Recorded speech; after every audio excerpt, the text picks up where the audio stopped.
एहतराम इज़्ज़त माब आली जनाब बैरिस्टर असदुद्दीन ओवैसी साहब तशरीफ़ फरमा है। हमारे कौमी तर्जुमान जनाब आसिम वक़ार साहब भी तशरीफ़ फरमा है। मेरे दोस्तों, मेरे बुज़ुर्गों, आप जानते हैं कि एक भागीदारी परिवर्तन मोर्चा का गठन हुआ है, एक गठबंधन बना है जिसके बाबू सिंह कुशवाहा जी, जिनकी जन अधिकार पार्टी है, हमारे भागीदारी परिवर्तन मोर्चा के वो कन्वीनर हैं। बहुजन मुक्ति मोर्चा जिसके जनाब वामन मेश्राम साहब जिम्मेदार हैं और ऑल इंडिया मजलिस इत्तेहादुल मुस्लिमीन भी उस मोर्चे का हिस्सा है। जैसा कि आप जानते हैं कि 2022 का इलेक्शन है, तमाम पार्टियां मैदान में हैं। मजलिस इत्तेहादुल मुस्लिमीन पिछले इलेक्शन में मुजफ्फरनगर जिले की किसी विधानसभा से अपना उम्मीदवार नहीं खड़ा की थी। बावजूद उसके मुजफ्फरनगर की जो विधानसभा है, चाहे वो चरथावल रही हो, चाहे वो मुजफ्फरनगर रही हो, हर जगह से बीजेपी कामयाब हुई।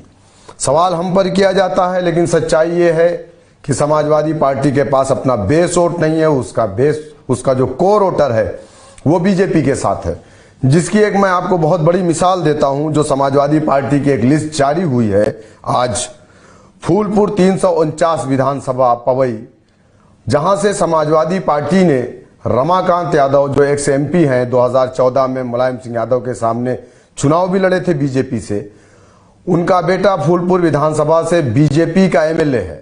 बाप और बेटे दोनों एक ही घर में रहते हैं। बेटे को बीजेपी ने टिकट दिया है, समाजवादी पार्टी ने बाप को टिकट दिया है। यानी बेटा भी चुनाव जीतता है तब भी उनके घर में लड्डू बटेगा, अगर बाप जीतता है तब भी लड्डू बटेगा। बेवकूफ किसको बनाया जा रहा है, आप इस बात को समझने की कोशिश कीजिए।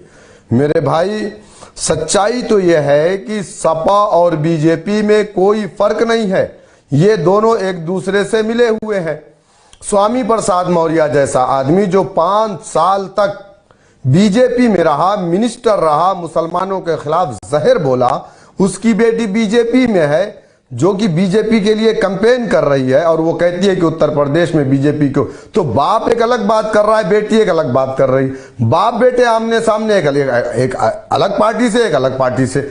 आप देखिए, नानपारा के अंदर बीजेपी के एमएलए को समाजवादी पार्टी ने टिकट दिया। टिकट किसका काटा जा रहा है? आपने कभी इस चीज को समझा? मुजफ्फरनगर के अंदर जहां 40% मुसलमानों की आबादी, एक भी मुसलमान को समाजवादी पार्टी ने टिकट नहीं दिया। आपको समाजवादी पार्टी डिस्पोजल गिलास की तरह सिर्फ इस्तेमाल करना चाहती है। आप इस चीज को समझने की कोशिश कीजिए।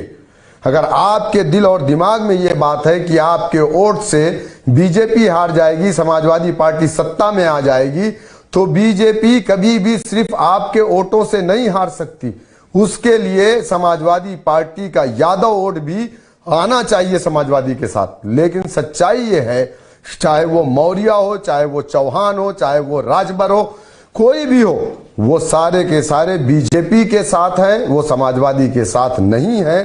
सिर्फ यही एक ऐसा वोट है इस सूबे के अक़लियतों का जो समाजवादी पार्टी के साथ जाता था। कभी भी बीजेपी को रोकने का काम अगर किसी ने इस सूबे नहीं बल्कि पूरे देश के अंदर किसी ने किया है तो यकीनन इस देश के अक़लियतों ने किया है, वरना तमाम के तमाम बीजेपी को वोट डालते हैं। आप जानते हैं इस बात को। बीजेपी को अगर रोकना है तो उसके लिए आपको मुत्तहिद होना पड़ेगा। हमारे मोर्चे के साथ, हमारा मोर्चा इंशाअल्लाह ताला बीजेपी को रोकेगा। मैं आप तमाम लोगों से गुजारिश करूंगा कि आप समझिए समाजवादी पार्टी को। जहां पे 45% मुस्लिम आबादी है, समाजवादी पार्टी टिकट किसको दे रही है? आप बताइए, हसनपुर से किसको टिकट मिला? तो इस चीज को आप समझने की कोशिश कीजिए। दीदारगंज से आदिल शेख का टिकट काट दिया। आप समझिए इस बात को, मतलब जीते हुए एमएलए का, सिटिंग एमएलए का टिकट काट दिया। क्यों? क्योंकि वो मुसलमान थे, इसलिए काट दिया गया है। मेरे दोस्तों, मेरे बुजुर्गों, समाजवादी पार्टी, सच्चाई तो यह है कि हमसे दूरी, आपसे दूरी बना रही है, लेकिन आप है कि समाजवादी पार्टी से चिपक रहे हैं। जबकि हम लोग जानते हैं किस तरीके से उनके दफ्तर में लोगों को भगाया गया, डांटा गया, मिलने नहीं दिया गया। मेरे दोस्त, मैं आपसे कहूंगा, अपने आप को मजबूत करिए, समाजवादी पार्टी में अपने रोशन मुस्तकबिल की तलाश मत करिए। जब तक आपका डंडा, आपका झंडा, आपका लीडर नहीं होगा। आपने देखा है कि लिंचिंग पर अगर कोई आवाज थी तो वो एक आवाज थी जनाब बैरिस्टर असदुद्दीन ओवैसी साहब की। ट्रिपल तलाक पर पार्लियामेंट में कोई आवाज थी तो वो एक आवाज थी जनाब बैरिस्टर असदुद्दीन ओवैसी साहब पर। अगर इखलाक पर कोई बोला तो वो एक आवाज थी, मजलिस इत्तेहादुल मुस्लिमीन की आवाज थी। अगर कासिम की लिंचिंग पर कोई गया तो वो एक पार्टी गई, मजलिस इत्तेहादुल मुस्लिमीन गई। अगर आपके लिए जो आवाज उठाता है तो आपको उसे मजबूत करना पड़ेगा, और जब वो मजबूत होंगे इंशाअल्लाह ताला तो आपकी जमात मजबूत होगी तो आप मजबूत होंगे, और उत्तर प्रदेश नहीं हिंदुस्तान के हर ऐवानों में इंशाअल्लाह ताला आपकी नुमाइंदगी होगी। मैं अब आपके दरमियान में हमारे कौमी तर्जुमान जनाब आसिम वक़ार साहब भी तशरीफ़ फरमा है। मैं उनसे गुजारिश करूंगा कि आएँ और चंद मिनटों में अपनी बात को ख़त्म करें।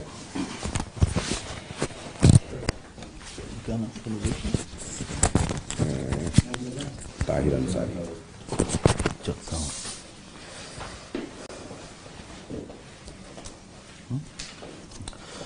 अस्सलामु अलैकुम वरहमतुल्लाहि वबरकातुहू। ये वर्चुअल रैली चुनाव आयोग द्वारा जो कोविड कानूनों का पालन करने के लिए हमसे कहा गया है, सबसे हम लोग उसके तहत वर्चुअल रैली कर रहे हैं। इस वर्चुअल रैली में हमारे बीच ऑल इंडिया मजलिस इत्तेहादुल मुस्लिमीन के कौमी सदर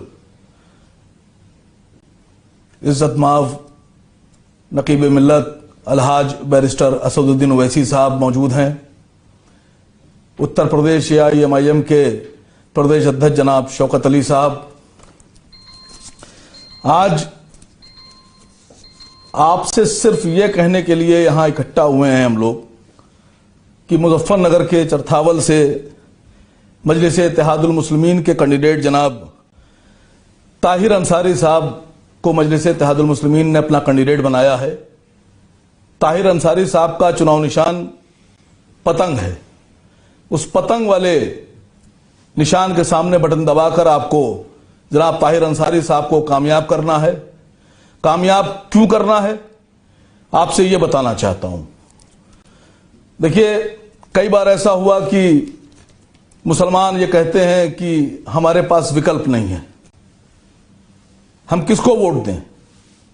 भारतीय जनता पार्टी है, कांग्रेस है, बहुजन है, लेकिन इस बार आपके सामने एक बेहतरीन विकल्प है, एक मजबूत विकल्प है, एक ऐसी आवाज जो पूरे हिंदुस्तान में घूम घूम कर आपके हक की और आपके हिस्सेदारी की बात करती, आपकी लड़ाई लड़ रही है।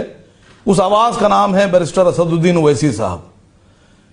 उस आवाज ने पूरे हिंदुस्तान में ये मैसेज दिया, ये संदेश दिया है कि मुसलमानों को जो लोग यतीम समझते थे, मुसलमानों को समझते थे ये बेघर हैं, जिनका कोई विकल्प नहीं है, जिनका कोई नेता नहीं है, कोई निशान नहीं है, आज उन मुसलमानों के पास अपनी एक आवाज है, अपना एक दल है, अपनी एक निशान है।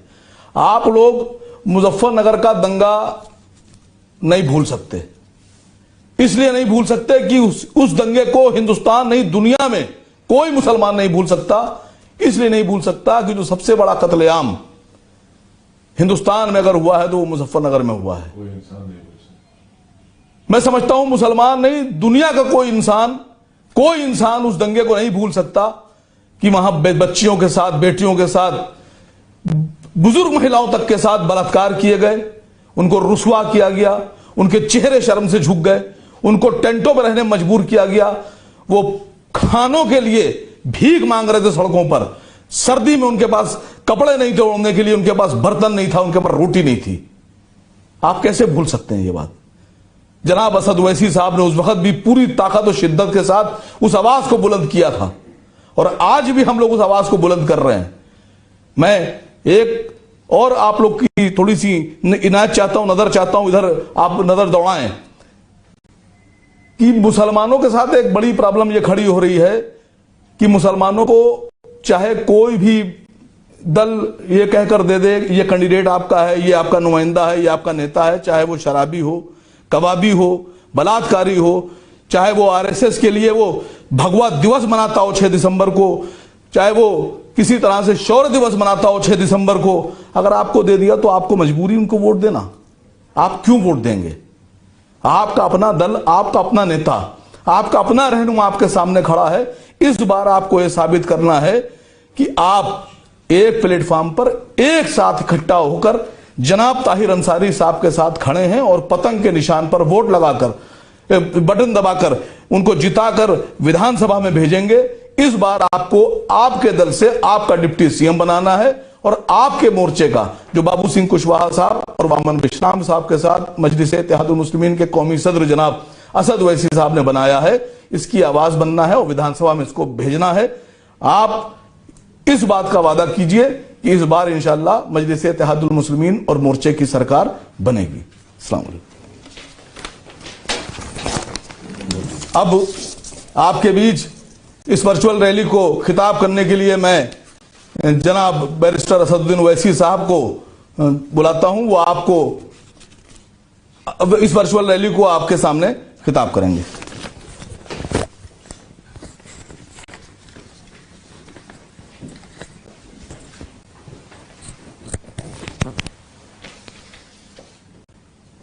बिस्मिल्लाहिर्रहमानिर्रहीम।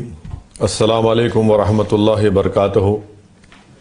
मैं सबसे पहले चतरावल के तमाम जिम्मेदारान का, बुजुर्गों का, नौजवानों का, हमारी इज़्ज़तदार माँ और बहनों का, उनको खुशामदीद कहता हूँ, उनका शुक्रिया अदा करता हूँ कि आज के इस इंतखाबी वर्चुअल रैली में चतरावल से आप लोग देख रहे हैं, हमको हमारी बात को सुन रहे हैं। आपका बेहद शुक्रिया। आप जानते हैं कि चतरावल से मजलिस के उम्मीदवार जनाब ताहिर हुसैन अंसारी साहब हैं। मैं आपको ये बताना ज़रूरी समझता हूँ कि मजलिस-ए-इत्तेहादुल मुस्लिमीन ने इस विधानसभा के चुनाव में जनाब बाबू सिंह कुशवाहा साहब की पार्टी जन अधिकार पार्टी, जनाब वामन मिश्रा साहब की बहुजन मुक्ति पार्टी और दीगर 4 पार्टीज ने मिलकर हमने एक भागीदारी परिवर्तन मोर्चा बनाया है, जिसका नारा यह है कि जिसकी जितनी आबादी उसको उतना हिस्सा मिले। और ये बात का भी फैसला लिया गया कि अगर उत्तर प्रदेश की जनता और आवाम इस भागीदारी परिवर्तन मोर्चा को अपने दुआओं से, अपने आशीर्वाद से, वोटों से नवाजेगी और हमको सत्ता देगी, तो इसके 2.5 साल के पहले मुख्यमंत्री जनाब बाबू सिंह कुशवाहा साहब रहेंगे और 2.5 साल के लिए एक दलित समाज से उत्तर प्रदेश का मुख्यमंत्री होगा। यानी 5 साल में 2 मुख्यमंत्री रहेंगे, जनाब बाबू सिंह कुशवाहा साहब रहेंगे और एक दलित समाज से रहेगा। और 5 साल में 3 डिप्टी चीफ मिनिस्टर 5 साल के लिए रहेंगे, जिसमें अल्पसंख्यक समाज से, मुसलमान से एक फर्द होगा और दीगर पिछड़ा समाज से भी 2 लोग, उनको डिप्टी सीएम बनाया जाएगा। हमने भागीदारी परिवर्तन मोर्चा का एक पूरा एजेंडा बनाया है ताकि उत्तर प्रदेश में सही मानों में सामाजिक न्याय हो, किसी के ऊपर जुल्म ना हो, किसानों को उनका हक मिले, किसानों की फसलों को नुकसान ना हो। आज हम देखते हैं कि रातों में जाग जाग कर किसान को अपनी फसलों को बचाना पड़ता है। तो अजीज दोस्तों और बुजुर्गों, और ख़ास तौर से चतरावल के तमाम राय दहिंदगान, वोटर्स और जनता, मैं आपसे अपील कर रहा हूं कि 10 फरवरी के दिन आप पूरे बिला खौफ और पूरे एतमाद के साथ मजलिस के उम्मीदवार के हक में अपने वोट का इस्तेमाल करिए। उनका इंतखाबी निशान, इलेक्शन सिंबल पतंग है। पतंग के निशान पर आप बटन दबाइए। मजलिस उत्तर प्रदेश के विधानसभा के चुनाव में हिस्सेदारी की लड़ाई लड़ रही है। मैं ये बात फिर से कह रहा हूं कि मैं यहां पर उत्तर प्रदेश को अपनी मकबूलियत के लिए नहीं आया हूं, मैं अपनी अना की तस्कीन के लिए नहीं आया हूं। मैं यहां पर आया हूं और इंशाअल्लाह अल्लाह मुझे जब तक जिंदा रखेगा, मैं बुजुर्गों को, हमारी माँ और बहनों को और मेरे गयूर नौजवानों को यकीन दिला रहा हूं कि मेरी लड़ाई आपकी लड़ाई है। मेरी लड़ाई यह है कि आपको नेता बनाया जाए। मेरी लड़ाई यह है कि सामाजिक न्याय हो। मेरी लड़ाई यह है कि सही मानों में मजलूमों को इंसाफ मिले। मेरी लड़ाई यह है कि जालिम से पंजा आजमाई की जाए।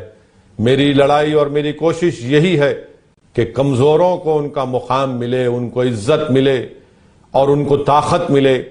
जो कोई सियासी पार्टी, पॉलिटिकल पार्टी कमजोरों को अपनी ताकत से और इज्जत से नहीं नवाज रही है।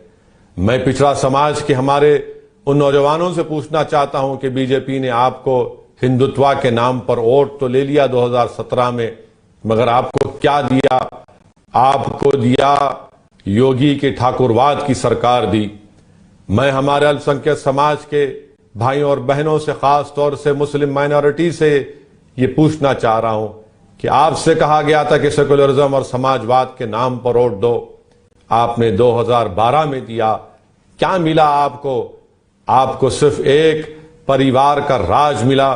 बताइए आखिर कब तक अल्पसंख्यक समाज के और खास तौर से मुस्लिम माइनॉरिटी और पिछड़ा समाज के लोग बीजेपी और सपा के इन दिलफरेब बातों का शिकार होते रहेंगे? कब तक आप अपना एक्सप्लॉयटेशन, अपना इस्तेसाल करवाते रहेंगे? कब तक आप से नाइंसाफी होती रहेगी? और इसका नतीजा ये निकलता है कि आप कमजोर से कमजोर होते जा रहे हैं। आज आपकी कोई अहमियत नहीं रही, आज आपकी कोई शनाख्त नहीं रही, आज आपकी कोई ताकत की निशानियों को मिटाया जा रहा है। मेरे अजीज दोस्तों और बुजुर्गों, जमहूरियत में, डेमोक्रेसी में आपको लोकशाही में इस बात की इजाजत दी जाती है कि आप अपने पसंद के उम्मीदवार को वोट दें। मैं आपके सामने इसलिए खड़ा हूं कि मैं आपसे अपील कर रहा हूं कि भागीदारी परिवर्तन मोर्चा को कामयाब करिए। आप मंजलिस के उम्मीदवारों को, जनाब जो छतरावल से हमारे उम्मीदवार हैं ताहिर अंसारी साहब को कामयाब करिए। छतरावल में बहुत से मसाइल हैं। यहां पर आप देखते हैं कि एक छोटा अस्पताल है, डबल इंजन की सरकार योगी और मोदी की एक डिस्ट्रिक्ट अस्पताल नहीं बना सकी छतरावल में, मगर आज विकास के नाम पर झूठ बोला जाता है। छतरावल की जनता यह भी जानती है कि कैसे पेट्रोल और डीजल की कीमतों में इजाफा किया जा रहा है, सरसों की तेल में इजाफा किया जा रहा है, मगर वो गन्ने का किसान, गन्ने की कीमतों में इजाफा नहीं किया जाता। मैं छतरावल की आवाम यह भी जानती है कि कैसे आपके पास कॉलेज की जरूरत है, स्कूल की जरूरत है, मगर विकास के नाम पर क्या दिया गया छतरावल में। इसीलिए हम आपसे कह रहे हैं कि आप अपने वोट का सही इस्तेमाल करिए और आपके वोट का इस्तेमाल और आपकी वोट की कामयाबी उस वक्त बनेगी जब आप हमारे इस भागीदारी परिवर्तन मोर्चा के कैंडिडेट को ताहिर हुसैन अंसारी साहब के हक में आप अपने वोट का इस्तेमाल करेंगे। मैं आपको याद दिलाना चाह रहा हूं कि उत्तर प्रदेश में, उत्तर प्रदेश के नौजवान, उत्तर प्रदेश के युवाओं का अनएम्प्लॉयमेंट, बेरोजगारी उनका मुकद्दर बनाकर रख दिया योगी और मोदी की सरकार में। बताओ बीजेपी के लोग, क्या यह बात सच नहीं है कि जो ग्रेजुएट है उत्तर प्रदेश के, उनमें बेरोजगारी 51% है? जो टेक्निकल ग्रेजुएट हैं उनमें बेरोजगारी 46% है। जो टेक्निकल डिप्लोमा और सर्टिफिकेट होल्डर हैं उनमें बेरोजगारी 66% है। बताओ आपने कितने लोगों को, कितने युवाओं को, कितने नौजवानों को रोजगार दिया? मगर बीजेपी के पास इन सवालों का जवाब नहीं है। क्या ग्रोथ रेट है उत्तर प्रदेश का? सिर्फ 4.88% ग्रोथ रेट है। पर कैपिटा इनकम आज उत्तर प्रदेश का सिर्फ 9.26% है।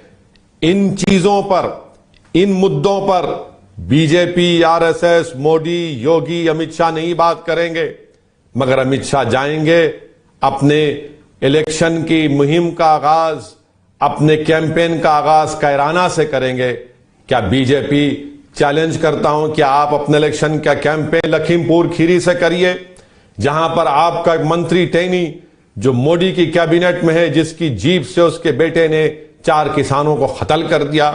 आप हाथरस से क्यों नहीं करते? जाइए उस दलित पीड़ित परिवार के घर जाकर अमित शाह, योगी जाकर अपने वोट का मुतालबा करें।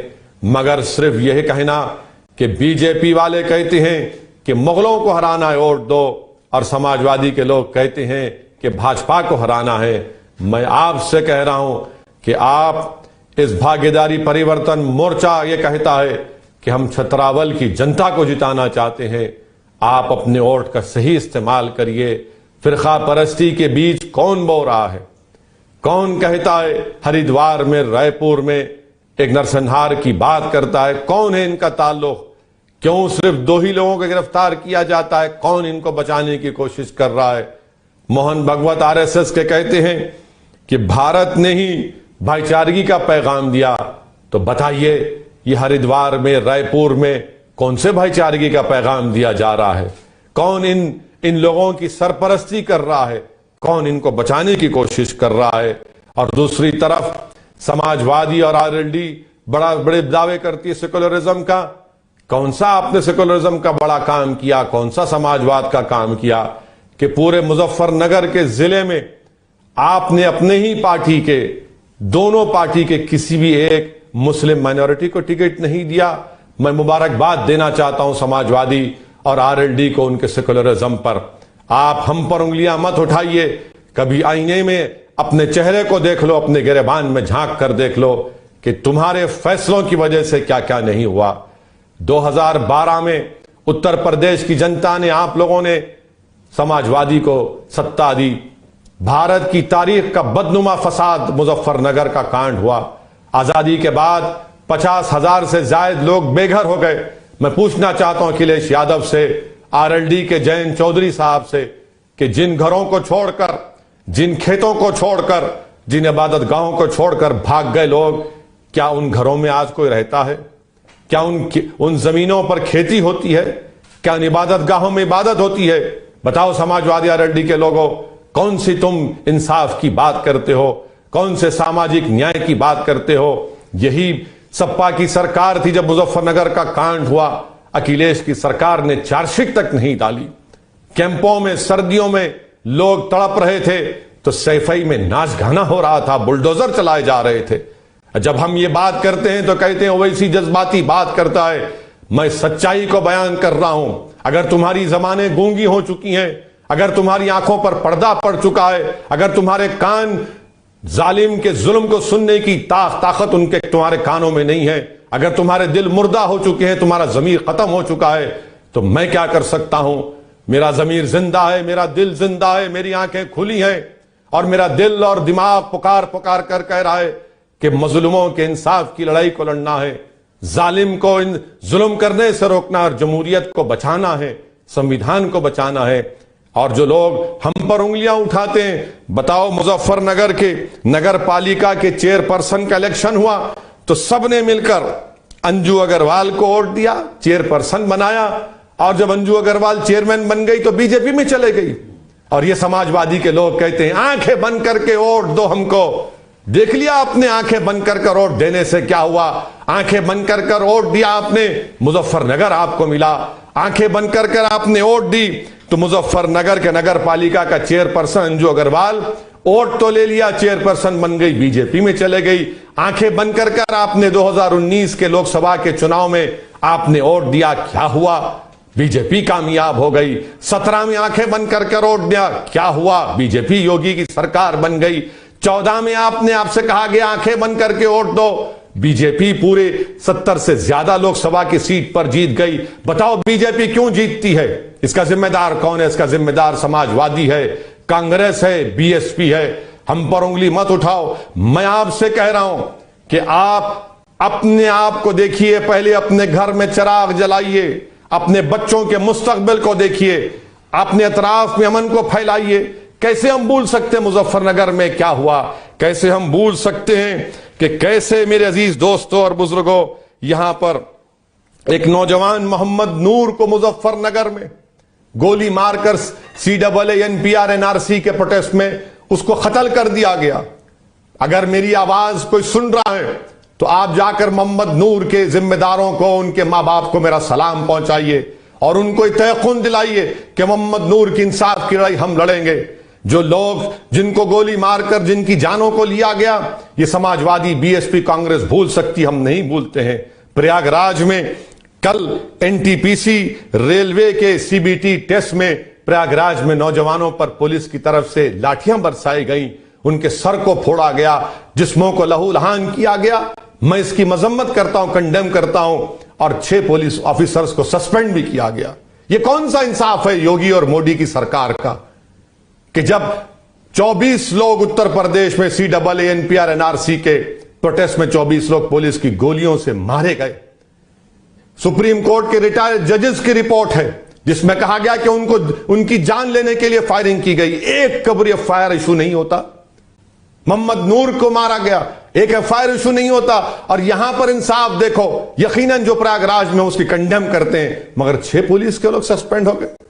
बताओ समाजवादी RLD के लोगों, BSP के लोगों, क्या करोगे तुम? क्या तुम इन तमाम चीजों से इंसाफ करोगे? तुम इस नाइंसाफी का खात्मा करोगे? तो गए नहीं नहीं नहीं, भाजपा को रोकना है, आंखें बंद करके वोट दे दो। याद रखो, हम इंसान हैं, अल्लाह ने आपको आंखें दी हैं खुदा रखने के लिए। अल्लाह ने आंखें दी आंखें बंद करने के लिए नहीं। अल्लाह ने आपको आंखें दी है कि देखो, जुल्म करने वालों को देखो, नाइंसाफी करने वालों को देखो, और फिर उसके बाद अपने आंखों से देखकर अपने दिल और दिमाग को मुतमईन करके अच्छा फैसला लीजिए। यही बात आज असदुद्दीन ओवैसी आपसे कहने आया है। बीजेपी के दिल फरेब बातें, झूठे नारे। अरे नरेंद्र मोदी को, देश के प्रधानमंत्री को बीजेपी के लोग कहते हैं कि सबसे बड़ा पिछड़ा समाज का OBC का नेता अगर मोदी है। अरे बताओ, सोशल जस्टिस मिनिस्ट्री, सामाजिक न्याय की मिनिस्ट्री का कितना बजट मोदी की सरकार ने अब तक इस्तेमाल किया? सिर्फ 11%। ये इतने बड़े नेता हैं OBC के। मेरे अजीज दोस्तों और बुजुर्गों, उत्तर प्रदेश को एक नई राह देना है, उत्तर प्रदेश को और ऊंचाई पर लेकर जाना है। जो 5 साल में बीजेपी की सरकार ने हर पैमाने पर उसको पीछे कर दिया। मैं आपसे अपील कर रहा हूं, छतरावल की जनता से अपील कर रहा हूं कि आप 10 तारीख के दिन भागीदारी परिवर्तन मोर्चा के तमाम कैंडिडेट्स को कामयाब करिए अपने दुआओं से, अपने वोट से। और छतरावल से मंजलिस के और भागीदारी परिवर्तन मोर्चा के उम्मीदवार जनाब ताहिर अंसारी को पतंग के निशान पर बटन दबाकर अपने इत्तेहाद को मजबूत करिए। यह हिस्सेदारी की लड़ाई मंजलिस लड़ रही है। याद रखिए, सिर्फ जज्बाती नारों से हिस्सा नहीं मिलता, वोट की ताकत से जब आपके नुमाइंदे कामयाब होंगे तो आप अपने हिस्से को हासिल करेंगे। सिर्फ भीख मांगने से हिस्सा नहीं मिलता, हिस्सा लेने के लिए आपको एक मजबूत सियासी ताकत बनना पड़ेगा। आपने खैरात में सबको वोट दिया, आज अपने आप को वोट दीजिए। अपने नौजवानों के रोशन मुस्तकबिल के लिए, अपनी लड़ाई को लड़ने के लिए मेरी आपसे दरमंदाना गुजारिश है कि 10 फरवरी के दिन पतंग के निशान पर बटन दबाकर अपने इत्तेहाद का सबूत दीजिए। अफसोस होता है जब मैं देखता हूं कि हमारे भाई बहन समाजवादी पार्टी ने मुजफ्फरनगर में किसी को वोट नहीं दिया। दिल तड़पता है, हमसे इंसाफ नहीं किया। मैं उनसे, जो हमारे भाई हैं, हमारी बहनें, मैं उनसे अपील कर रहा हूं कि तुम टिकट के लिए भीख मांग रहे हो, आओ मजलिस में, हम टिकट देते हैं, हम किसी से भीख नहीं मांगते। आप में इतनी ताकत है कि हम उस मुत्तहिदा तौर पर अगर अपनी ताकत का इस्तेमाल करेंगे तो यकीनन उत्तर प्रदेश के कोई भी सियासी फैसले बगैर आपकी आवाज के नहीं लिए जाएंगे। अपनी हिस्सेदारी की लड़ाई में आप अपना हिस्सा अदा करिए। ये आपकी लड़ाई है, नौजवानों के मुस्तकबिल की लड़ाई है, उत्तर प्रदेश को मजबूत बनाने की लड़ाई है। आइए मिलकर पतंग के निशान पर बटन दबाकर अपनी पार्टी